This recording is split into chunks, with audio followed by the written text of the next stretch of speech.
अस्सलाम वालेकुम जी, good morning. कैसे हैं आप सब लोग? मेरे चैनल पर आपको खुश आमदीद। तो जी ये ना सुबह का टाइम है और ये ना सुबह के टाइम में नाश्ता बना रही हूँ बच्चों के लिए और अपने लिए। और बच्चों को क्योंकि छुट्टी थी तो मैंने कहा चलो आज हम ना 9-10 बजे हम नाश्ता कर रहे हैं। तो मैंने कहा चलो छुट्टी है तो आज ना कोई पराठे खाते हैं और साथ में ना ऑमलेट वगैरह खाते हैं ना।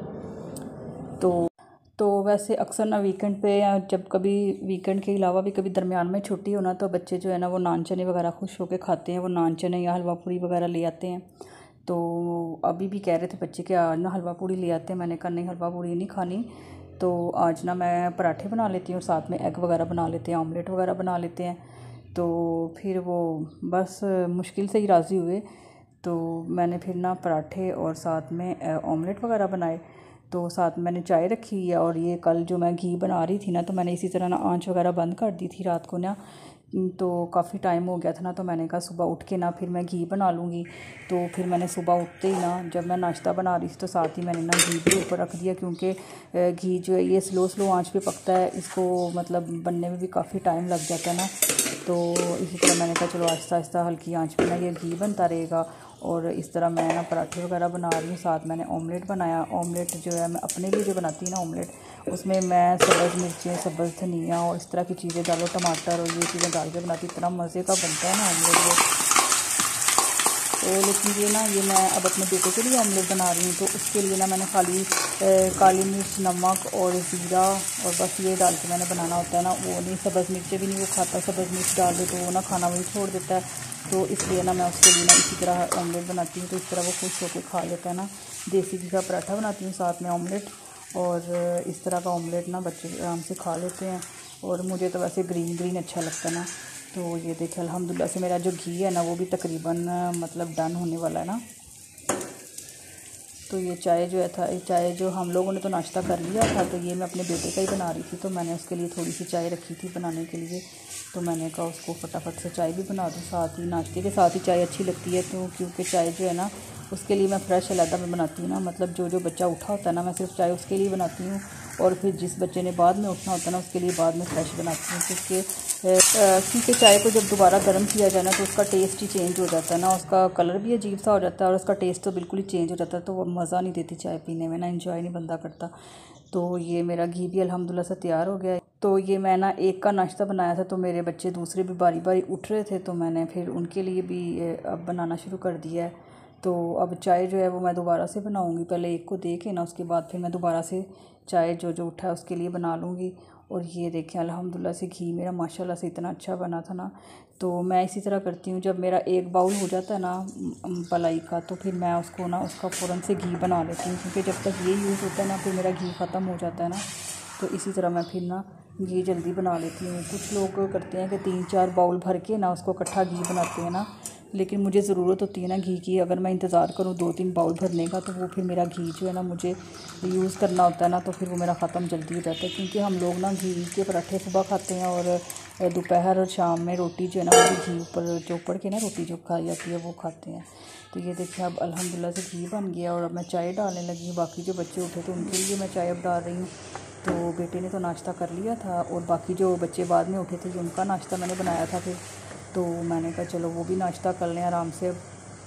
तो ये अल्हम्दुलिल्लाह से हमारा नाश्ता हो गया। अब देखते हैं दोपहर में आगे हम क्या करते हैं, तो वो मैं आपके साथ शेयर करती हूँ। तो ये अल्हम्दुलिल्लाह से हम लोगों ने नाश्ता कर लिया था और उसके बाद बर्तन वगैरह वॉश करने वाले थे, तो वो फिर मैंने साथ अब बर्तन भी वॉश कर लेती हूँ। फिर मैंने ना बर्तन भी वॉश कर लिए और बर्तन वॉश करने के बाद फिर दोपहर के खाने की तैयारी शुरू हो गई थी। तो बस इसी तरह सारा दिन गुजर जाता है। सुबह होती है, दोपहर होती है, रात होती है, इसी तरह मतलब छोटे छोटे कामों में भी काफ़ी ज़्यादा टाइम लग जाता है ना। घर की क्लीनिंग वगैरह करनी होती है, किचन की क्लीनिंग तो डेली होती है ना, किचन तो मैं डेली साफ़ करती हूँ ना। और ज़ाहिर है किचन में काम इतना ज़्यादा होता है, मैस हो जाता है बहुत ज़्यादा किचन में ना, तो वो मैं साथ साथ कोशिश करती हूँ कर लूँ। और उसके बाद वैसे भी फिर जब मतलब खाना नाश्ता वगैरह हम कर लेते हैं उसके बाद फिर मैं घर की सारी क्लीनिंग वगैरह कर लेती हूँ।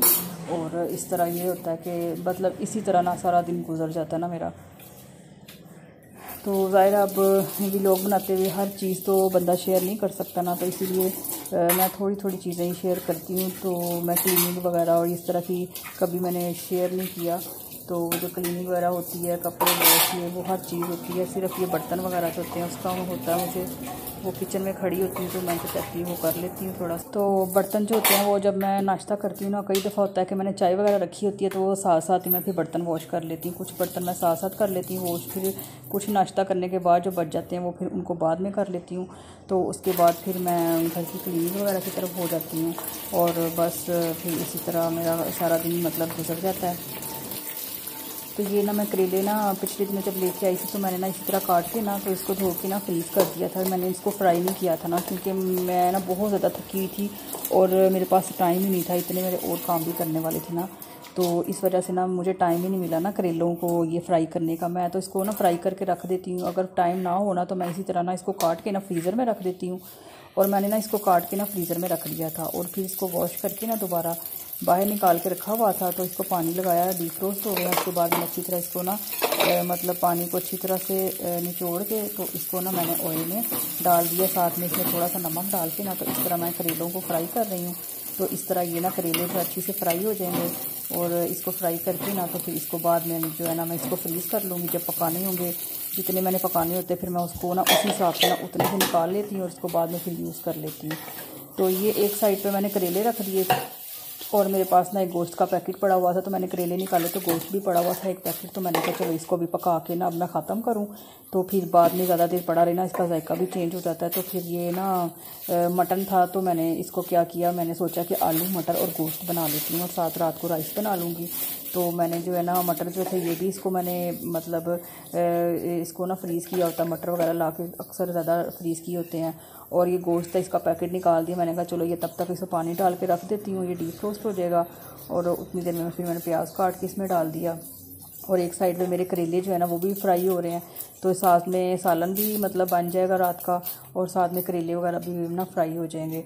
तो ये दोपहर के खाने के बाद का टाइम है, मतलब जब नाश्ते से फारिग हुई थी ना तो उसके बाद फिर मैंने क्लीनिंग वगैरह कुछ की थी घर की। उसके बाद फिर दोपहर का टाइम हो गया था। दोपहर के खाने के बाद फिर मैंने कहा अभी पता भी नहीं चलना शाम हो जानी है। उसके बाद फिर मैंने ना करेले वगैरह जो पड़े थे उसको मैंने फ्राई कर लिया और साथ ही मैंने कहा चलो खाना रात के खाने की भी तैयारी कर लेती हूँ।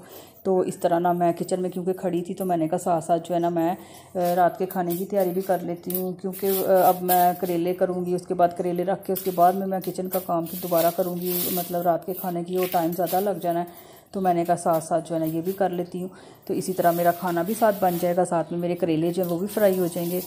तो इस तरह फिर मैंने ना आलू जो है, मेरे पास 2 आलू थे, मैंने कहा चलो 2 आलू भी डाल देती हूँ, उससे ना आलू गोश्त बड़ा अच्छा बनता है और साथ में मटर वगैरह डाल दूँ ना उसका टेस्ट अच्छा हो जाता है ना। तो बच्चों ने मटर तो खाना नहीं है, वो निकाल के फेंक देंगे, वो ज़्यादा आलू गोश्त और शोरबा ही खाएँगे चावलों के साथ ना। तो मैंने फिर भी कहा, मैंने कहा चलो थोड़े से मटर डाल दूँ ज़रा ना, अच्छा बन जाता है। तो ये ना मैं आलू काट रही हूँ। तो मैंने कहा आलू जो है ना इस तरह बाहर काले हो जाएंगे, क्योंकि अभी मेरा गोश्त जो था ना वो डीफ्रोस्ट भी नहीं हुआ था ना, गोश्त जो मैंने रखा हुआ था। तो ये मैंने आलू भी है ना इसको काट के मैंने पानी में रख दिया है ताकि ये ना काले ना हो। तो इस तरह चीज़ें तैयार की हो ना तो खाना जल्दी बन जाता है। तो ये मैं इसको ना तोड़ने की कोशिश कर रही थी, अभी टूट नहीं रहा था। तो मैंने कहा जब टूटेगा तो मैं इसको फिर ना आग पे चढ़ा दूँगी। तो करेले जो था ये जो था करेले अभी हो रहे हैं, अभी हल्के से मुझे थोड़े से और करने हैं, अभी ना ज़रा थोड़े लाइट हैं, थोड़ा सा और करूँगी। अब मसाला से मेरा घी बन गया था, ये तकरीबन ठंडा हो जाएगा ना तो फिर अब मैं इसको ना बॉक्स में डाल के ना रख दूँगी जार वगैरह में। ये देखें करेले ना इस तरह के मुझे चाहिए। ये अब मैं ना बस इससे ज़्यादा नहीं डार्क करूँगी, ज़्यादा किए ना तो वो कड़वाहट की तरफ चले जाएंगे। तो ये बस इसी तरह का मुझे गोल्डन करने हैं। अब मैं इसको निकाल रही हूँ करेलों को, उसके बाद जो है ना मैं दूसरा बैच डालूँगी इसमें। तो इस तरह ना घी मैं बहुत ज़्यादा नहीं डालती कि इतना ज़्यादा घी डाल के करेले फ्राई करो ना तो वो घी जो है ना वो ज़ाया भी हो जाता है ना, मतलब दूसरे खाने में डालो ना उसमें कड़वाहट सी आ जाती है घी में। अब ये वाला जो घी इसका बचेगा ना, इसी में मैं जब बनाने होंगे ना करेले का सालन वगैरह बनाना होगा तो मैं यही डालूँगी इसमें। मतलब कि अब मैं इसे फ्राई किया है ना तो ये जो ऑयल वगैरह बच जाएगा ना फ्राई करके, तो इस ऑयल को ना मैं जार में डाल के रख दूँगी। और जब मुझे खाना ये बनाना होगा ना, करेले वगैरह का सालन वगैरह बनाना होगा तो फिर मैं यही वाला घी यूज़ करूँगी उसमें ना, क्योंकि ये वाला घी अगर मैं दूसरे खानों में यूज़ करूँगी ना तो उसमें हल्की सी कड़वाहट आती है। एक दफ़ा मैंने यूज़ किया था ना तो उससे खाने का ना टेस्ट चेंज हो गया था, मतलब हल्की सी ना कड़वाहट सी आ रही थी।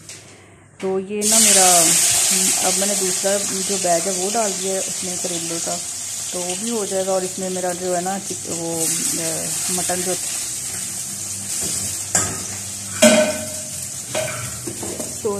मेरा ना गोश्त जो है ये डीप रोस्ट हो चुका है, तो मैं ना अब इसको भी आग पे चढ़ा देती हूँ साथ ही। तो ये मैंने गोश्त भी आग पे चढ़ा दी है।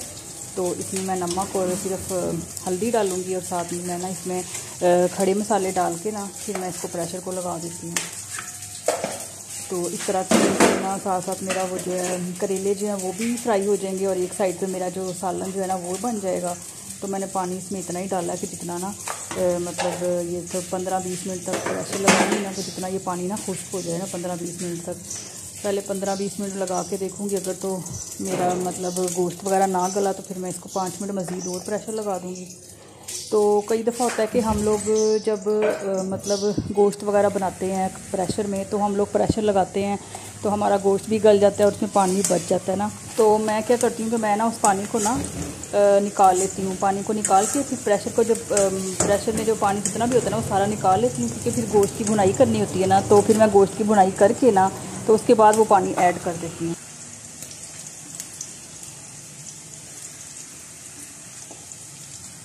तो अक्सर लोग मैंने देखा है वो पानी वगैरह ज़्यादा डल जाए ना उनसे, तो कई दफ़ा होता है गोश्त गल जाता है, पानी जो बच जाता है ना काफ़ी ज़्यादा पानी होता है। तो वो क्या करती हैं औरतें, उस पानी को ना बिल्कुल खुश्क कर देती हैं, आग तेज़ करके ना उसको खुश्क कर देती हैं, फिर उसको भूनती हैं ना। तो उनके माइंड में होता है कि शायद इस पानी से ना वो गोश्त में मतलब जायका नहीं आएगा, उसका शोरबा जो है ना उसमें स्मेल सी आएगी। इस तरह होता तो नहीं है अलबत्ता, क्योंकि हो भी सकता है इस वजह से कि वो जो लहसुन है ना वो पहले नहीं डालना चाहिए। अगर लहसुन को पहले डाल दिया जाए तो फिर वो बचा हुआ पानी डालने से शायद शोरबे में थोड़ी सी उसकी हींग आती होगी, लेकिन अगर इसकी पेस्ट डाल दी जाए भूनते हुए ना तो फिर ऐसा नहीं होता।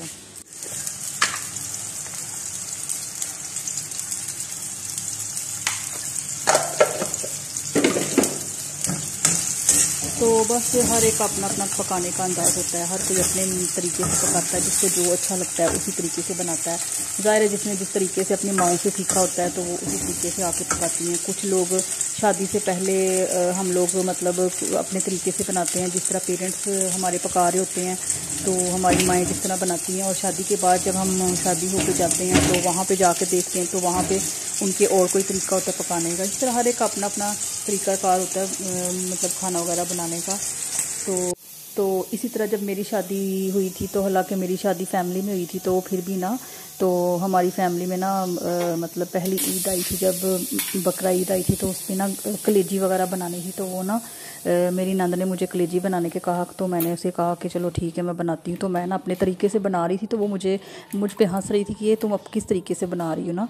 तो मैंने कहा आपको बस टेस्टी चाहिए ना, आपको टेस्ट अच्छा चाहिए ना, मैं अपने तरीके से बनाऊँगी ना, मैं जिस तरह मैंने सीखा हुआ है तो मैं उसी तरीके से बनाऊँगी। तो बस आपको ना मतलब खाना अच्छा मिल जाएगा, बस आप उसकी फ़िक्र ना करें। तो खैर मैंने अपने तरीके से बनाई थी, तो उन सबको इतनी पसंद आई थी ना, तो फिर ना उन्होंने मेरे तरीके को फ़ॉलो किया ख़ुद भी। अब वो ना उसी तरीके से बनाती हैं। बस कुछ चीज़ें होती हैं हम लोग हमें मतलब कुछ दूसरे फ़ॉलो कर लेते हैं, कुछ चीज़ें हम करते हैं दूसरों की फ़ॉलो जो हमें अच्छी लगती हैं। तो चलें जी, बातों बातों में जो है मेरा गोश्त जो था वो भी गल गया था। तो मैंने कहा चलो अब मैं इसको ना भून लेती हूँ। तो पहले तो मेरा प्रेशर ही नहीं लग रहा था, मैं घंटे से प्रेशर लगा रही थी, तो वो ना मेरे प्रेशर की शायद ना रबड़ जो है वो लूज़ हो गई है। तो वो ना मैं इसमें एक साइड से ना पानी सा निकल रहा था ना, भाप सारी बाहर निकल रही थी, तो उसको ना मैंने कपड़े से अच्छी तरह से बांधा, लेकिन वो फिर भी ना दूसरी साइड से ना उसका सारी भाप ना बाहर निकल रही थी। बड़ी मुश्किल से मेरा प्रेशर लगाया, मैंने 2-3 दफ़ा इसको खोल के बंद किया है और उसको कपड़े से अच्छी तरह से ना बांध के ना प्रेशर लगाया।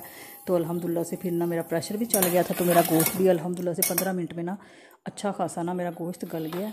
और अब मैं इसको भूनने लगी हूँ। और मैंने ना भूनने के लिए वही 2 ही आलू काटे थे, मैंने ज़्यादा नहीं बनाया था, तो बस 2 आलू थे और गोश्त भी बस 1 पैकेट ही पड़ा हुआ था। तो मैंने इस तरह ना भूनने के लिए रख दिया। तो ये जो करेले जो मैंने फ्राई किए थे, तो ये भी ना ये ठंडे हो गए थे। तो मैंने कहा चलो ना अब मैं जल्दी से ना इसको भी बॉक्स में डाल के ना, तो मैंने इसको कंटेनर में डाल के इसको भी ना फ्रीज़ कर देती हूँ, क्योंकि अभी मैंने पकाने नहीं थे, जब पकाने हो गए तो फिर मैं निकाल लूँगी। तो ये मेरा गोश्त भी साथ साथ भून रहा है। इसमें मैंने टमाटर की पेस्ट डाली है, टमाटर फ्रेश नहीं डाले मैंने, तो पेस्ट डाली है ना, उसमें पानी भी होता ना, तो वो अभी ना मतलब भून रहे हैं। तो ये भूनते भूनते ही ना आलू भी इसमें गल ही जाएंगे। तो ये देखा इस पानी भी इसका ड्राई हो गया और आलू भी तकरीबन भून चुके हैं। अब मुझे जितना पानी चाहिए शोरबा मैंने जितना चाहिए ना उतना डाल लेती हूँ पानी। तो फिर इसको मैं अब हल्की आग पे ना दम दे के रख दूँगी और फिर पक जाएगा। तो ये मैंने ना 5-10 मिनट का ना दम में पकाया आलू मैंने देखे थे, आलू भी मेरे गल चुके हैं। तो उसके बाद फिर मैंने इसमें ना धनिया डाल के ना तो इसको रख दिया। अल्हम्दुलिल्लाह सालन जो है मेरा बहुत मज़े का टेस्टी सा सालन तैयार हो गया। और इस तरह मैंने इसको रख के फिर बाद में देखती हूँ चावल बनाऊँगी रात को मैं इसके साथ ना। तो चावल जो है वो भी मैं निकाल के ना रख देती हूँ तो ताकि मैं बाद में आराम से बना सकूँ ना। तो इसमें मैंने थोड़ा सा ना गरम मसाला भी डाल दिया। वैसे गरम मसाला बहुत कम मैं इस्तेमाल करती हूँ, तो ये शोरबे वाली चीज़ में कभी डाल देती हूँ, गोश्त वगैरह में डाल देती हूँ या चिकन में कभी डाल देती हूँ। तो दालों शालों में मैं इतना मसाला इस्तेमाल नहीं करती। तो ये गरम मसाला इसमें मैंने थोड़ा सा डाला है। हाँ तो जी मैं ना तड़के वाले चावल बनाने लगी। मैंने चावल ना भिगो के जब सालन बनाया था ना तो मैंने चावल भी साथ ही भिगो के रख दिए थे। उसके बाद अब जो है रात का टाइम खाने का टाइम था, तो खाने से कोई आधा घंटा पहले ना फिर अब मैं चावल बना लेती हूँ। तो ये चावल बनाने के लिए मैं किचन में आई था। मतलब थोड़ा सा मैंने ऑयल लिया, ऑयल में थोड़ा सा ज़ीरा डाला। ज़ीरा वो मतलब जब हो गया ना थोड़ा कड़कड़ की आवाज़ आई ज़ीरे में, तो मैंने इसमें पानी ऐड कर दिया और इसमें नमक और पानी जितना चाहिए उतना डाल के अब मैं इसमें चावल डाल दूँगी। इतने ईजी चावल बन जाते हैं ना और इतने आराम से इतने मज़े के बनते हैं इस तरह के चावल ना। पहले मैं क्या करती होती थी, पहले मैं तड़के वाले चावल बनाती होती थी, इसमें थोड़ा सा प्याज डाल के ना ब्राउन करके डालती थी, तो वो फिर बड़ी मेरी जान जाती थी इसमें प्याज वगैरह ना काटने में। तो मैं तो अब तो ना इसी तरह से ज़ीरा राइस ही बनाती हूँ ज़्यादातर खानों के साथ ना। मैं इसी तरह के चावल बनाती हूँ, ये फटाफट से बन भी जाते हैं, इसमें कोई प्याज वगैरह ऐड नहीं करती मैं। और बस इसी तरह जल्दी से बना के रेडी जल्दी हो जाते हैं चावल, आराम से खा लेते हैं बच्चे, हम भी सब आराम से खा लेते हैं। इतने मज़े के बनते हैं ये चावल ना। तो मैंने ना अब ज़ाहिर अब खाना हम खाने लगे थे तो मेरे चावल भी जो थे वो भी दम पे रख दिए थे। तो एक साइड पे मैंने सालन जो था उसको गर्म कर लिया और मैंने इसको ना छोटी पतीली में ट्रांसफ़र कर लिया, क्योंकि अभी इतना बड़ा मैं प्रेशर कुकर लेकर तो नहीं जाऊंगी ना बाहर। तो मैंने कहा चलो इसको ना मैंने छोटी पतीली है उसमें डाल देती हूँ। तो चले जी अब हम खाना खाने लगे हैं, तो मैं लेती हूँ आपसे इजाज़त। तो मेरा व्लॉग पसंद आए तो इसको लाइक ज़रूर कीजिएगा और सब्सक्राइब भी ज़रूर कीजिएगा और मुझे अपनी दुआओं में हमेशा याद रखिएगा। तब तक अल्लाह हाफिज़, फिर मिलूँगी इंशाल्लाह नेक्स्ट व्लॉग में। अल्लाह हाफिज़।